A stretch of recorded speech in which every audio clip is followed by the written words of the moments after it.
বন্ধুরা, আজকে আমরা এই ভিডিওটিতে জানব নন্দিনী সিরিয়ালের একজন জনপ্রিয় অভিনেত্রী সন্ধ্যা অর্থাৎ নন্দিনীর বোন গায়ত্রীর লাইফস্টাইল সম্পর্কে, আসল নাম, পরিবার এবং আরও কিছু অজানা তথ্য নিয়ে।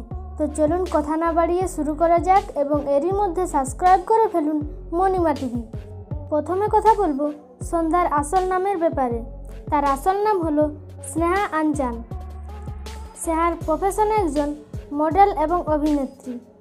স্নেহা জন্মগ্রহণ করেছেন 23শে ডিসেম্বর 1995 সালে এবং এখন তার বর্তমান বয়স 24 বছর। এবার আমরা জানব স্নেহার জন্মস্থানের সম্পর্কে। স্নেহার জন্মস্থান হলো ভারতে কর্ণাটক, বেঙ্গালোরে। এবার আমরা জানব স্নেহার শারীরিক ওভারিউ নিয়ে। তার উচ্চতা 5 ফুট 2 ইঞ্চি এবং ওজন প্রায় 55 কেজি। স্নেহার চোখের রং হলো কালো এবং চুলের রঙও কালো।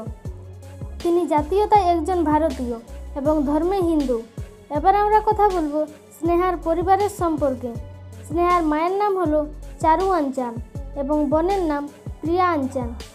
স্নেহা আনচান আরও কিছু সিরিয়ালে কাজ করেছিলেন, কিন্তু সেখানে অতটা জনপ্রিয় বৃদ্ধি পায়নি যতটা নন্দিনী সিরিয়ালে নন্দিনীর বোন অর্থাৎ গায়ত্রীর চরিত্রে অভিনয় করে পেয়েছে। তো বন্ধুরা, আজ এই পর্যন্তই। নন্দিনী সিরিয়ালের এই জনপ্রিয় অভিনেত্রী সন্ধ্যার অভিনয় আপনাদের কাছে কেমন লাগে তা নিচের কমেন্ট বক্সে আমাকে জানাতে ভুলবেন না। আর যদি ভিডিওটি ভালো লেগে থাকে তাহলে অবশ্যই লাইক করবেন এবং শেয়ার করে সকলকে জানার সুযোগ করে দেবেন। আর এরকমই বিনোদন জগতের আরও ভিডিও পেতে আমাদের চ্যানেলটি সাবস্ক্রাইব করে পাশের বেল আইকনটি ক্লিক করে রাখুন। এবারের মতো বিদায় নিচ্ছি, দেখা হবে নতুন কোনো ভিডিওতে। ভালো থাকবেন, ধন্যবাদ।